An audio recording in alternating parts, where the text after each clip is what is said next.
On to the next panel.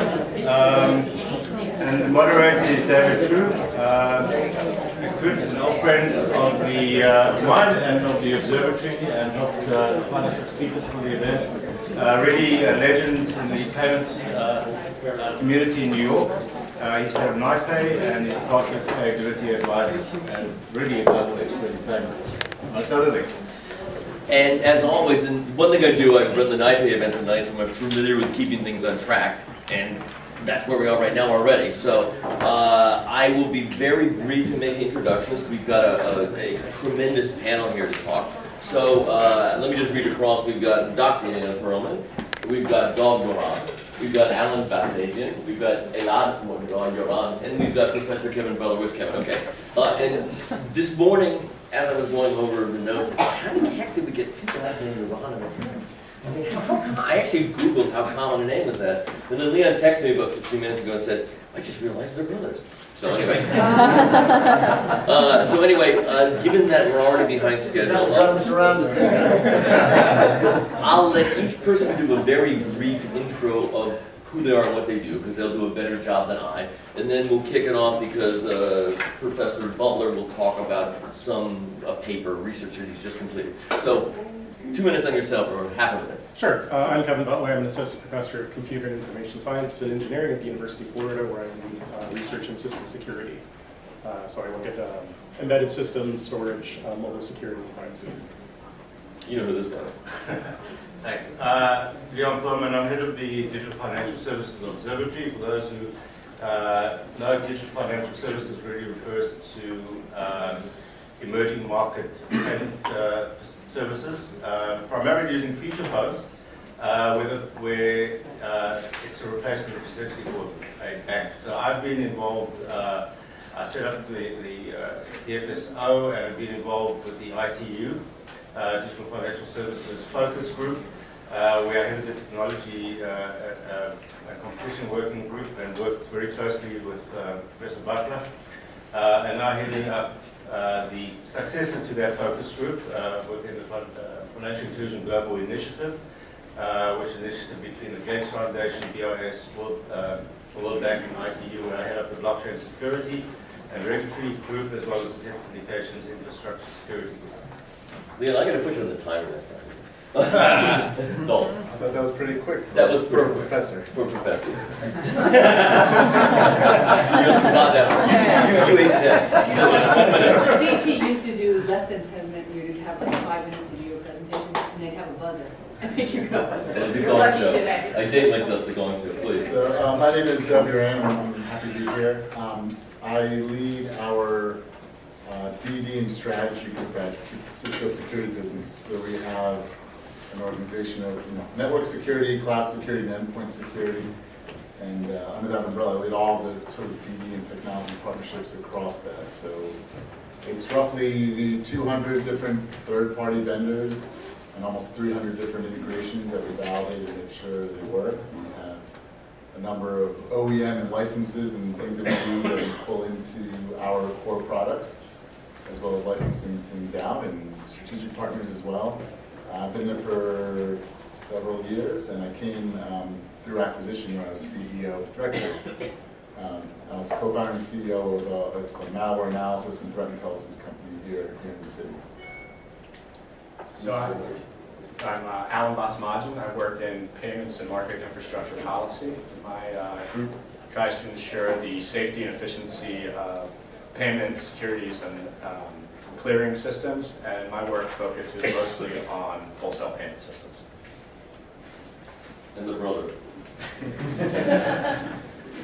One more. Yeah, there is one more. Well, one of the two.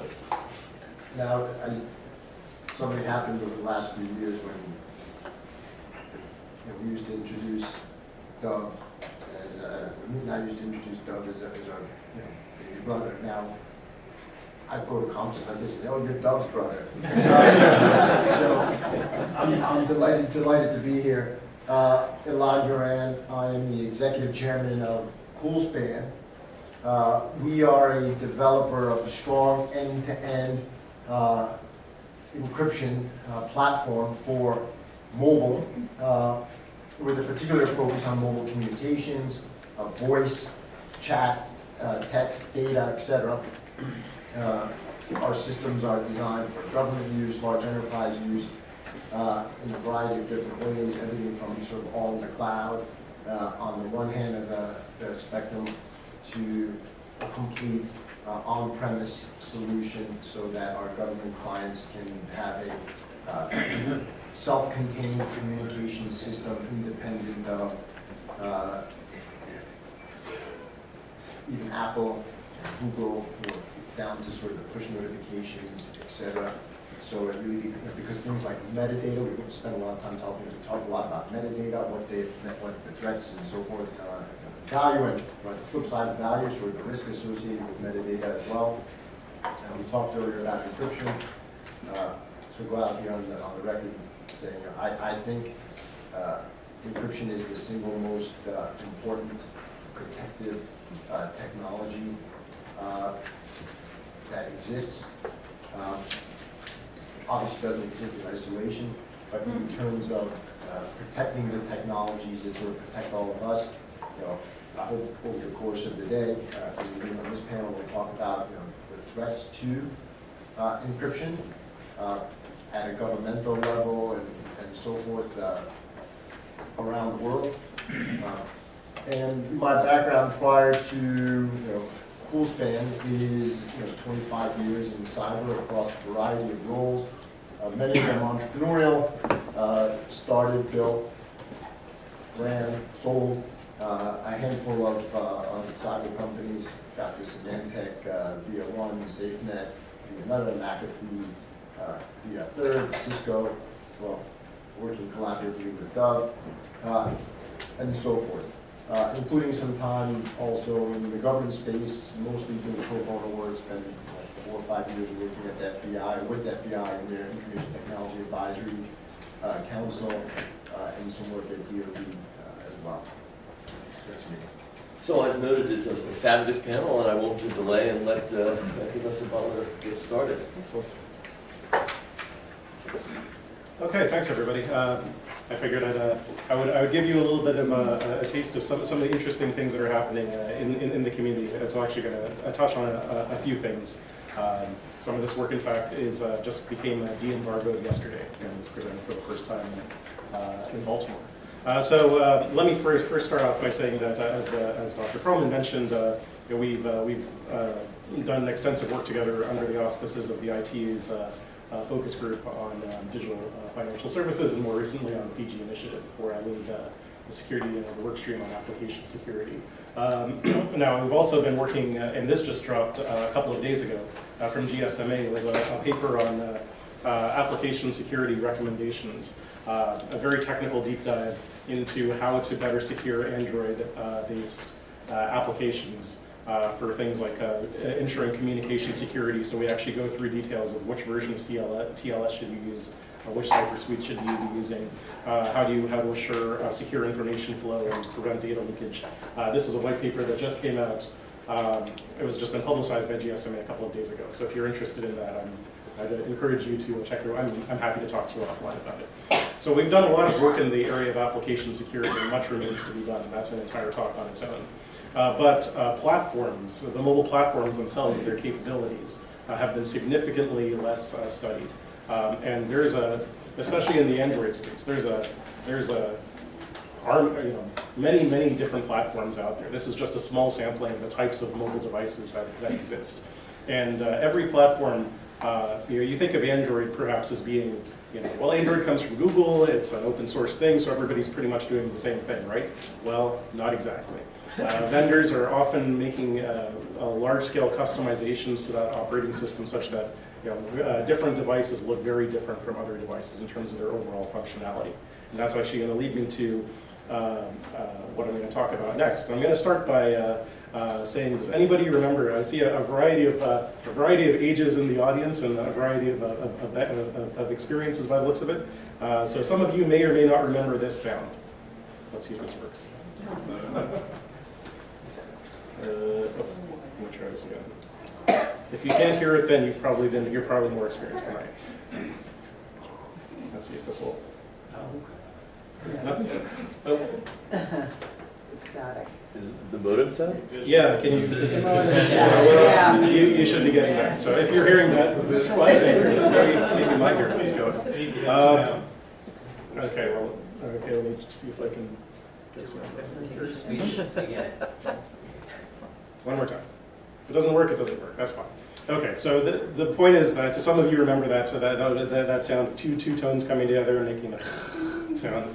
So some of you may have even may have logged into a BBS back in the old days with something like a modem that looks like this. This looks a lot like my very first modem. I had a Hayes 2400. This is a 1200. Now, how those old modems back in the 1990s and 1980s would connect to each other, if you were connecting to a BBS, and this predates the internet, is that you would get into your terminal program and you would issue a set of commands called AT commands. So if you wanted to call up this bulletin board service, you would type ATDT, which means make a dial tone, make a touch tone connection to the following phone number. And on the other side, you would get a response from the service that says ATA, which means answer the call. And start a connection, and then stuff would happen. And when you wanted to hang up, you would get an ATH, which hangs up the call, and then no carrier. So why am I telling you this? This is all relegated to the past, right? Not so much. It turns out that every modern smartphone still supports AT commands. Not only that, but as we found out during the course of our study, AT commands are not just being used for doing things like calling phones, hanging up, and doing those sorts of things, but they're creating a vast array of essentially unexplored functionality. So what do I mean by that? Well, what we did is we actually systematically went out. We downloaded over 2,000 smartphone firmware images. So we have about 1.5 terabytes worth of smartphone data. Just the firmware binaries. We found ways to unpack all of those images, and every phone is different in terms of how we have to do it, so that was a non-trivial task. And we actually, so 2018 of these images from 11 different smartphone vendors, and we looked to see how many of these so-called AT commands existed. And this is almost a completely undocumented interface. We found over 3,500 AT commands. And this might not sound, for context, there were about 40 commands that were created, that were standardized as part of the Hayes interface. The ITU added a set of standardized commands for using GSM devices. There have been further commands added as part of the standardization for 3G and 4G networks. That total comes to about 200. And so there's another 3,000 commands. So let me just step in for 1 second, because I like playing the dumb guy. So essentially, these are commands that initiate communication, or initiate or terminate communication. And previously in the days of modems, there were a couple hundred different variations. Now there's 3,500 roughly. Exactly. And the question is, what are those commands doing? Now, it turns out they're doing a whole lot more than just initiating communications. I'm going to get to that part. That's where the fun really starts. So what is it we did? We took a USB cable and we plugged it into a computer. And we were able to essentially take your phone. So your phone has to be able to act as a USB-based modem. That sounds like it's something that your phone shouldn't do, right? Well, it turns out it's pretty easy on a number of different manufacturing devices to issue a simple command over the USB cable. And even if your phone is in charge-only mode, it'll take this command and it will turn on the modem interface so that we can actually send these commands over the wire.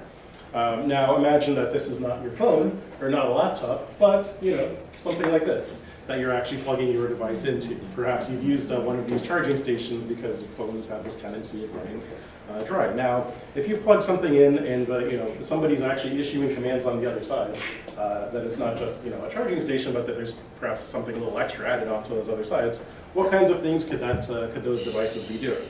Well, here's one. You can actually flash the firmware on a phone through a so-called AT command. In fact, dumb guy question, can flashing just means replacing the firmware? Replace the firmware. So, this is what those commands actually look like.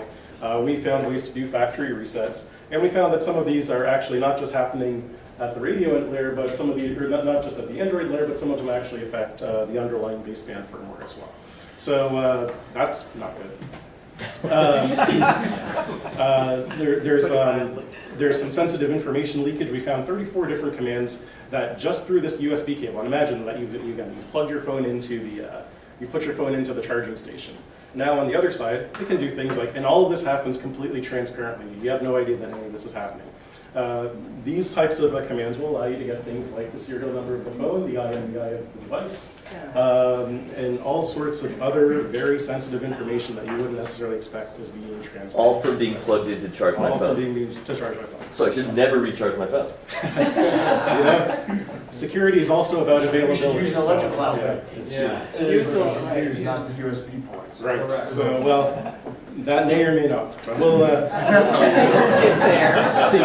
if you guys weren't nervous enough after that first one. so, now, one other neat thing that we found was this command that allows us to actually arbitrarily pull files off of the device, especially if they're sitting on an SD card. This is a command that will go into the system, and we found that the computer term is a confused deputy path traversal attack that essentially allows us to take whatever directory we're in, go up to a directory that we shouldn't have access to, for example, the SD card, and issue this command and pull whatever's on that I was SD just card talking off about the my device. wife last night. So, yeah, so that's all there. So I'm going to very quickly, I probably don't have time for both demos, but I'm going to try to, and hopefully we have a sound that works, give you a taste of what one of these touch injection type attacks actually looks like. Okay, so that's okay.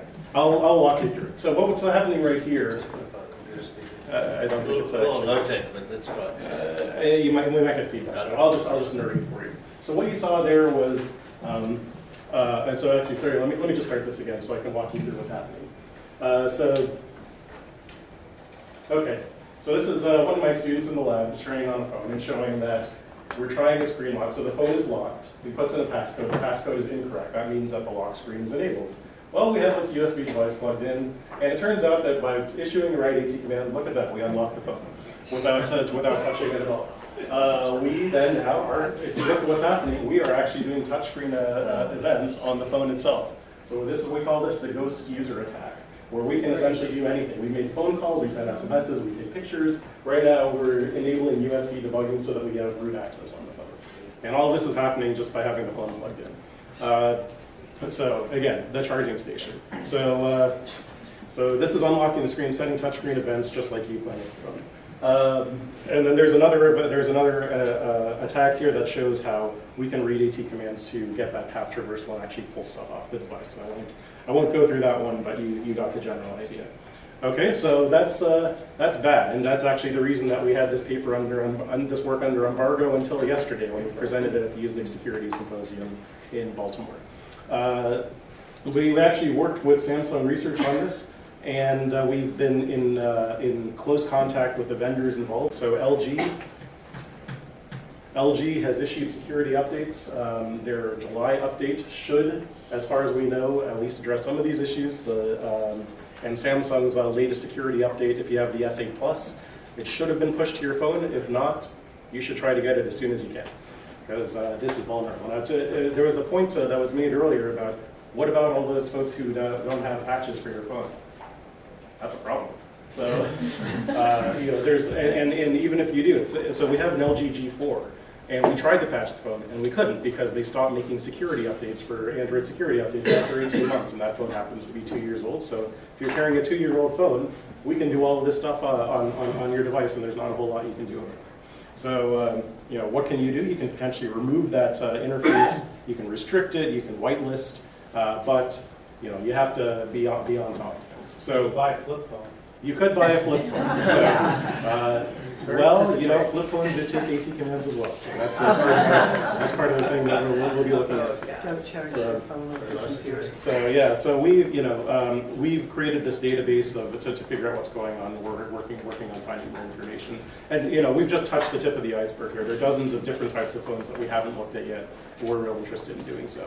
Apple just issued Apple has a USB restricted mode, but it turns out if you plug in the camera connection input, then it resets it for an hour. Oh, really? Yeah. So okay, that's an interesting point. So, now let me conclude by just talking about a couple of other things that we're doing in our group, especially with regards to payments and pay. So the takeaway here is that interfaces, looking at applications is important, but actually looking at the entire ecosystem of the mobile is important as well. Looking at platforms is particularly important. You're only as safe as the underlying hardware support that you have. Now, we were also doing work in payment systems. My colleague Patrick Trainer has a paper, and you might have actually seen this in the news. They worked with the NYPD. They got, you might be familiar with credit card skimmers.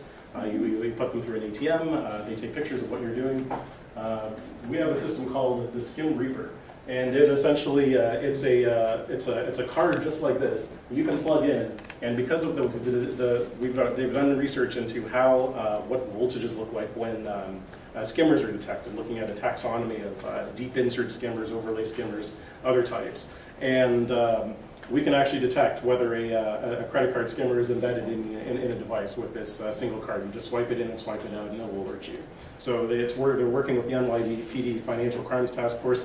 My understanding is we just heard yesterday or the day before that an arrest has been made. At least one arrest was made based on the use of the Skim Reaper. And people are really interested. If you're interested, I'm happy to put you in touch with Patrick, or feel free to email them from there. They're planning to commercialize the product. Law enforcement agencies all around the country are interested in finding this. And perhaps MasterCard would be interested too. Now, and finally, before I go, I wanted to say something about Deborah's great keynote, where she started with talking about ransomware. Now, we have also been looking at ransomware, and we have a solution that is based on looking at the behavior of files rather than processes or signatures, like all these things do. So we've been able to successfully defend on the host against every ransomware variant that we've seen. This comes out of peer-reviewed research that we've done. We've commercialized the technology. We have a company about it, and I'm happy to talk in more detail about that as well. So, takeaway, payments are an important thing. Academia is really interested in looking at a lot of these problems, and we're interested in finding ways to collaborate. Thanks.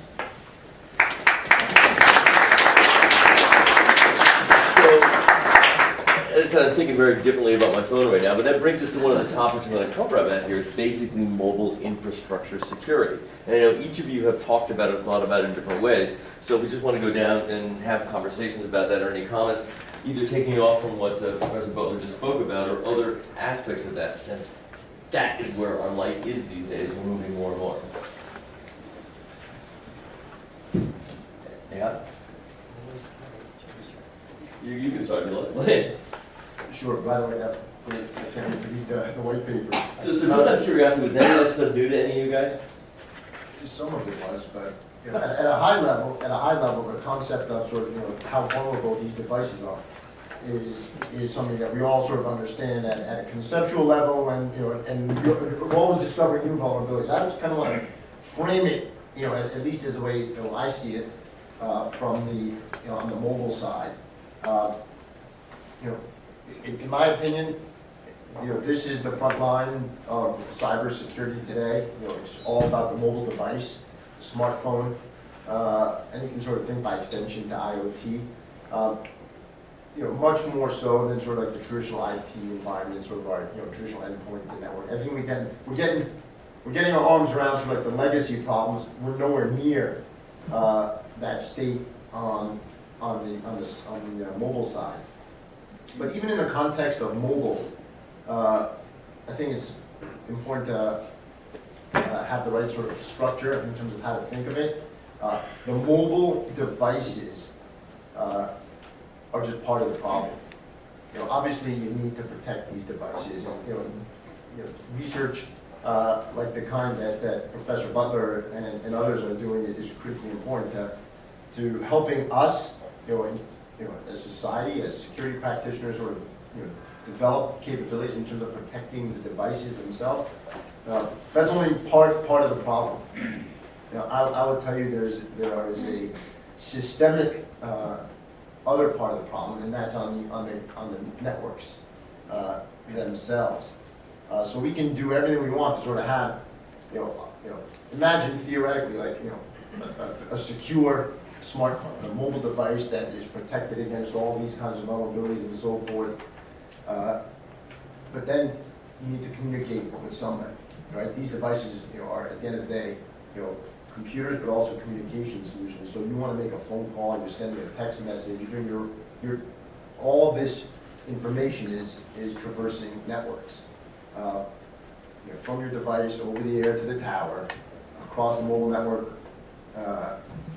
to hand off to another carrier, you're here in New York, you want to have a conversation with somebody in Singapore, Dubai, or wherever. There are many steps along the way. Eventually, across, from one carrier to the next, eventually to the tower and hear the person that you're talking to on the other side, and down over the air to that person. So we understand at a theoretical level, sort of like what happens everywhere between point A and point B. But what we don't understand is the vulnerabilities that exist, and depending on where along that network, the risk of interception, surveillance, monitoring, either through things that are getting a lot of attention, via MC catchers and stingrays and that kind of thing on the one hand, to SS7 radius and even now diameter-based attacks across the mobile infrastructure is critically important. So I would tell you from a, and by the way, to execute one of those attacks, as scary as these things are, you could be sitting on the other side of the world, right? All you need is a phone number. Phone number is, is our identity today. In many ways more important than social security numbers, for example, but So if you call somebody back and then they can move in. I just need to know your phone number. And I could be sitting, So that's what they're doing. I could be sitting anywhere. I could be sitting in Nigeria. I So how could do be you sitting get somewhere off? else, and I can listen to all your phone calls, read all your text messages. I don't have to, go through a very sort of, advanced, persistent type of threat where I'm sitting there and hiding out in your network for 2 years and trying to be stealthy and, and super cool. I can literally just listen to your phone calls, because chances are you're going to say what I want to hear when you talk to somebody, or you're going to send it to them in a text message, and I just download it and it's there. So we should think of mobile in two parts. Number one, you've got to protect the devices. I think it's critically important. Number two, we need to think very strategically and carefully at sort of like how we, communicate over what networks from point A to point B. And that's really where, I go back to sort of my opening comment on the role of encryption. Encryption as a fundamental protective technology, not only in traditional networking, data at rest, but also in protecting our communication networks. So the Department of Homeland Security, in conjunction with NIST, published like a very, from my point of view, important piece of research. If you haven't read it, do look it up. It's a year ago, April, so probably about 15, 16 months now. So their 125-page report on the threats to mobile security. And one of the things that they come to the conclusion on, sort of kind of like the bridge version, super abridged, is you can't trust the network. And that doesn't mean that that's like not like a revolutionary concept. Those of us that have been working in cyber over 25 years, like, duh, you can't trust the network. And the only way to is. So that's a good point to take off. I mean, we got a lot of people on to get sure get comments for the time. That brings me to a point that I know Alan had been working on a report that really specifically focused on endpoints. And you can tell us a little bit about what you guys are doing with not just retail payments, but wholesale payments. Sure. And just so everyone knows the distinction between retail and wholesale. Retail, we typically think of consumer to consumer, consumer to business, wholesale, and they're typically lower value, higher volume. Wholesale, on the other hand, are typically business-type payments that they're very low volume, but represent really high value in terms of total transaction and dollars being sent, upwards millions of billions of dollars in payments. And so in the past few years, there have been examples of attacks on financial institutions and banks that have resulted in millions of dollars of loss. Some of you might have heard of the Bangladesh bank heist that occurred a few years ago. But also recently, within the past few months, there have been other similar type of attacks on banks and financial institutions as well, in Mexico, in Chile. Just this past week, there was a report of an attack in India as well. And so this continues to be a problem in the wholesale market. I think different than retail. Wholesale, the responsibility typically for security rested with the sender of payments. So it was the sender's responsibility to ensure that their systems were fully sound and protected, and that the transactions that were being sent through these networks were secure on their end. I think these recent attacks have shown that these vulnerabilities and responsibilities lie beyond just the sender of payments and are really the responsibility of all participants, operators, and supervisors of these systems. And so some of the work that I've been engaged on in the last few years is developing a high-level strategy and kind of guidelines for these wholesale payment system operators and participants to leverage to enhance endpoints. And as Elad mentioned, an endpoint can be a mobile phone, but in the wholesale space, we're typically thinking of a laptop or computer, but it's basically how participants in the system transmit and receive messages between parties. So it's really making sure that that transmission is safe and secure. And so the strategy set forth is very high level because all of the wholesale payment systems are different in terms of the legal structures they operate under, the jurisdictions, participants, and the size of the network. And so you can't have too prescribed kind of guidance. But the main points are that the operators and participants should set endpoint security requirements, should promote adherence, adopt tools to help prevent and detect, respond in a timely way to potential fraud, and then just continue to share information and learn and evolve and coordinate. Which is always a challenge. Which is always a Coordinating challenge. is very important. So in a company like Cisco, which touches all kinds of data, and I'm guessing, and tell me if I'm wrong, I don't know how much of it's payment transaction, how much of it's other information, but how do you then approach when you're, for example, in your role of finding partners to work with, what kind of areas are you looking to reinforce these data? Sure. So we look at the mobile arena from a security standpoint more around, the Elad mentioned the network. It's sort of an extension of infrastructure, basically. So we look at it how we can better enable our clients globally to better manage and control the use of these devices, these computers that are now mobile, more mobile than laptops. So, partners like Apple, where we spent about a year plus with them, on site with engineers in the SCIF, kind of helping them come out and opening up APIs to allow more information, better audit, better control of these mobile devices, from a closed partnership, from a closed platform like that. And to develop a secure app to give you better visibility control for enterprises to manage these devices, not from a purely MDM standpoint, but from a, protecting users from visiting out malicious areas, malicious sites, having better forensics data available to incident responders when they're tapping into these phones as part of an investigation. So we don't look at mobile as a completely separate segment, but more as a continuation of that infrastructure and how we can better enable the security teams to manage, deploy, and keep their constituencies safe. Well, that is an interesting question for me, just thinking about 2-3 years ago, NYPay had an event called, APIs, what are they, why do they matter? Because everyone heard the word and didn't know. It's developed a lot since then. But how much of a vulnerability just building out an API to give access, how much does that open up? And because that's where business is going. I mean, look at what happened with the GDPR, not the GDPR, but the PSD2.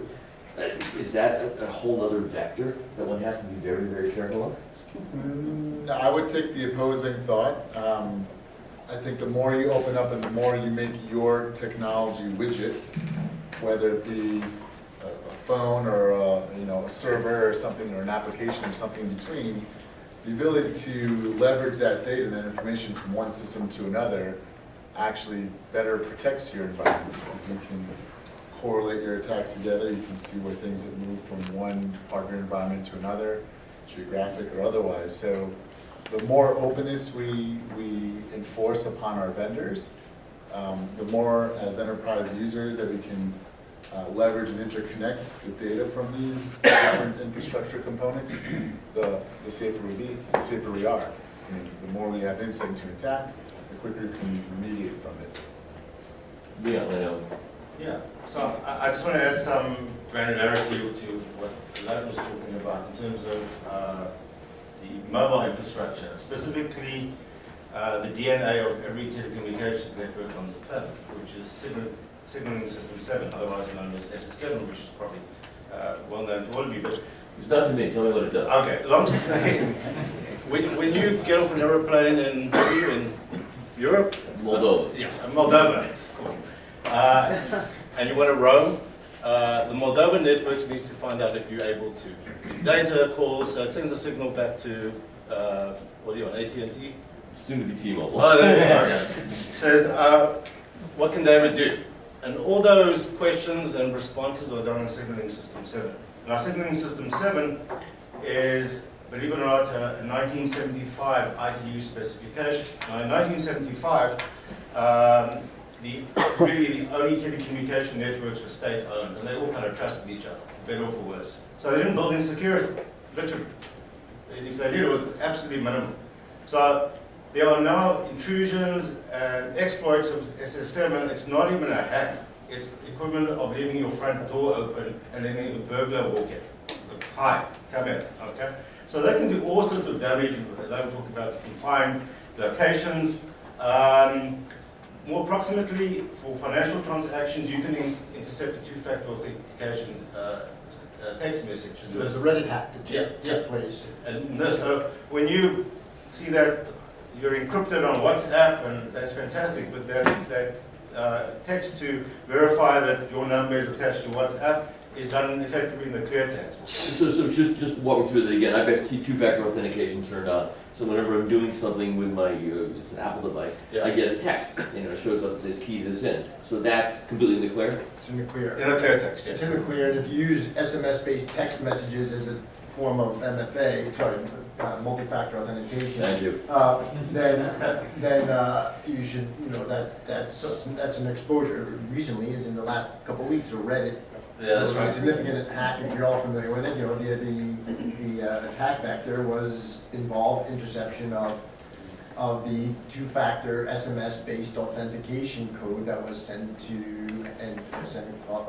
over the network, and voila. So, the rest of this is just to say that we were going to have somebody from Verizon, unfortunately I couldn't make it, but I'll speak on his behalf if I can, is that clearly NIST and all the mobile operators and the GSMA, which is the industry association for everything in mobile, have recognized as a massive problem, right? I mean, you're doing financial transactions, especially in the developing world, on USSD, which is an overlay on signaling system 7, is effectively creating a financial infrastructure on quicksand, because the underlying technology is not even compromised, it's just been exploited, right?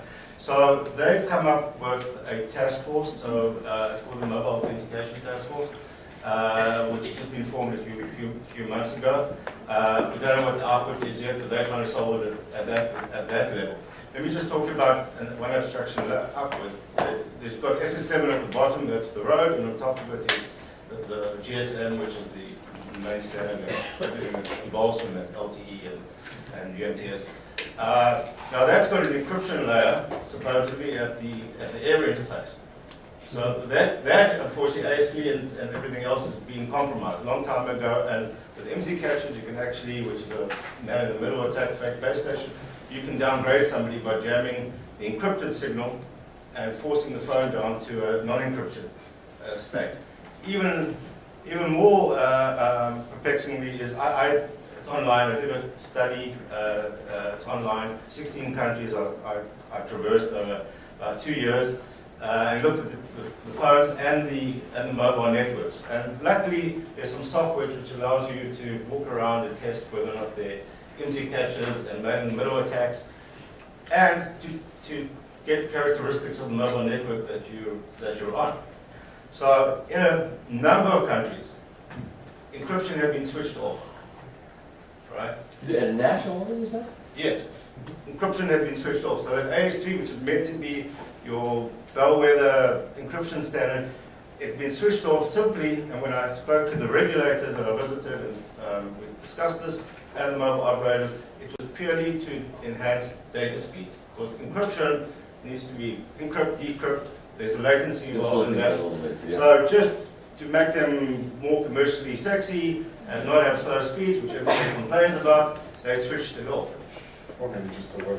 You're hired, you're hired, we're hiring. This is the problem. Yeah. You know, you gotta do two things, you gotta protect your device, and there's a whole science, and, you know, protecting devices, you know, it's easy for me to say, but there is you open that box, and there's a universe inside that concept.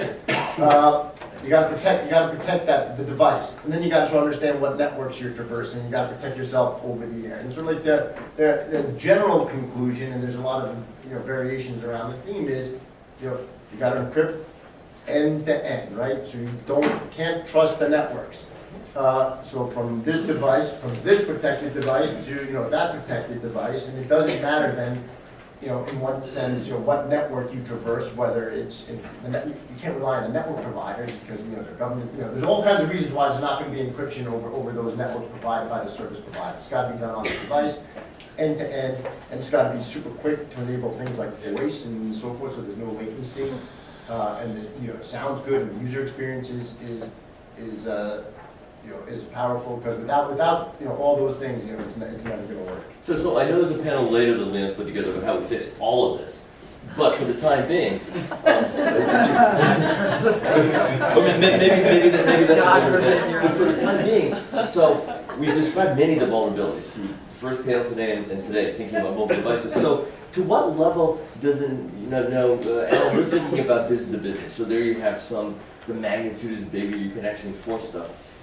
When it comes to the consumer level, first, how the heck do you get people to do this? You can't even get most people to use two-factor authentication, and that's, as you just pointed out, not that horrible. And how much worry is there at an individual level of trying to change individual people's behavior? So let me start by saying too that, you know, as someone who works in academia, whenever we publish attacks, often the response is, oh, well, you're a bunch of pointy-headed academics, you're doing this in a lab environment.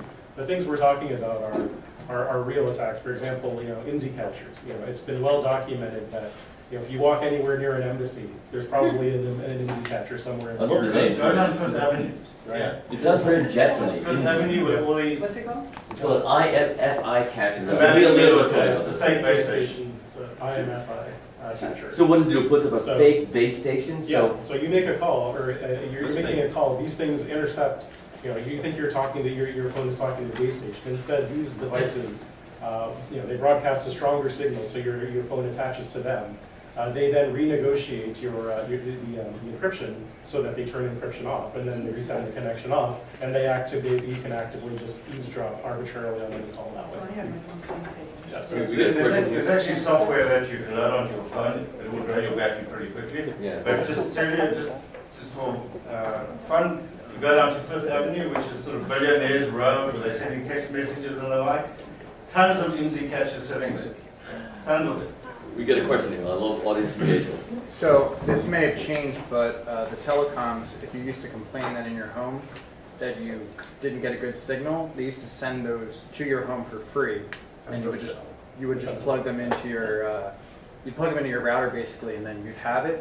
So at DEF CON for the past, longer Well, sorry. The free part no longer exists. So now T-Mobile charges $25. So wait a minute, you plug one into your router or into your phone? Micro base station. Okay, so that's essentially the same as an INSI catcher? No. Okay, that's what I'm trying to get at. For the past decade, they used people at DEF CON would walk around with these on their back, and they would say the way they got it, they built these backpacks where they're capturing all the signals from the cell phones. They didn't buy it; they got it for free from the telecoms. And the telecoms didn't think, oh yeah, we're giving these out. They were retrofitting. Yeah. Oh, okay, got it. Yeah, it's good because I don't know most of this stuff, so I asked the dumb guy. The Wi-Fi. I think we're getting the 3-minute signal, so who's got something really catchy that won't make us really worried to say, oh, question here. Hey, question maybe for Alan and others on the panel. Alan, you talked about the risk of wholesale payments fraud, which exists everywhere, but the examples you cited were mainly in the developing world and emerging market world. What is the number one thing that people aren't doing in those markets that they should be doing, recognizing that they may have more limited resources than other countries? I mean, examples that we've seen are that there aren't even endpoint security requirements or measures being taken in place. And so the reason that we see attacks occurring where they are is because those are usually the highest vulnerability, easiest to take advantage of. The hackers understand this and will continue to attack those more vulnerable areas until improvements are made. And so part of what we're really trying to do over the next 18 months from a policy standpoint is just kind of just promote the strategy and awareness so that some of these more vulnerable countries and institutions can begin adopting and just implementing security requirements. International International. outreach too. And so is there, I guess, and can they make recommendations? It's mostly, in the international space, it's mostly foreign central banks that own and operate these wholesale payment systems. So it's reaching out to international central banks just to raise awareness and educate on the risk and vulnerabilities that exist. Yeah, so the unenviable role I'm in is trying to kind of constrain and limit time. We've got 2 more questions left. This gentleman back here first, and really this gentleman here. 5G networks are going to solve this, right? If you don't have good security, you can't have a man in the middle, right? That's a yes or no question. Have they It's fixed a no. that? It's a no. So all the exposures we're talking about, going back to previous and SS7, continuing through its replacement as it's been rolled out diameter, all of the exposure is going to continue into the 5G networks. For our lifetimes, this issue is not going away. You have to understand, so these networks are designed to be interoperable, right? Backwards compatible. And so, to the example that Leon gave, I travel a lot for work. You watch any airplane hits the ground, literally, you feel the wheels hitting the runway. Everyone sort of reaches in, phones on, text messages downloading, email being checked, people making phone calls. I mean, that kind of convenience is the market standard, and therefore, sort of like the security capabilities that we're talking about are not going to be addressed. So just to that, you need backwards compatibility. And trying to remove that would be equivalent of trying to pull up every single copper wire in the US and replacing it with fiber. Not going to happen.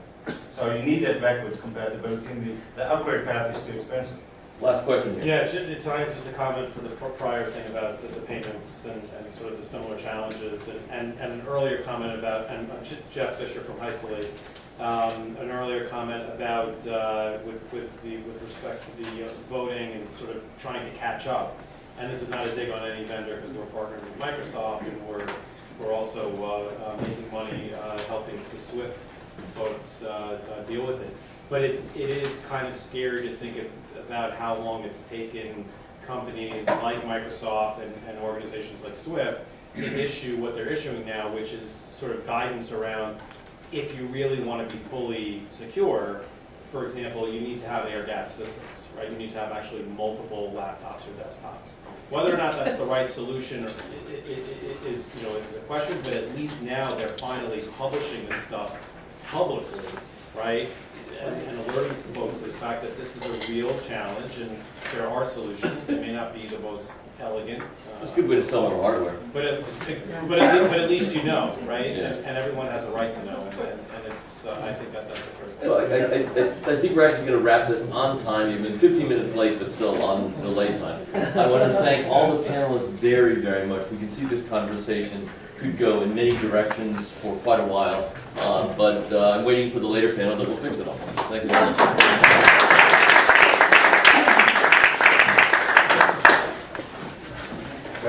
Thank you.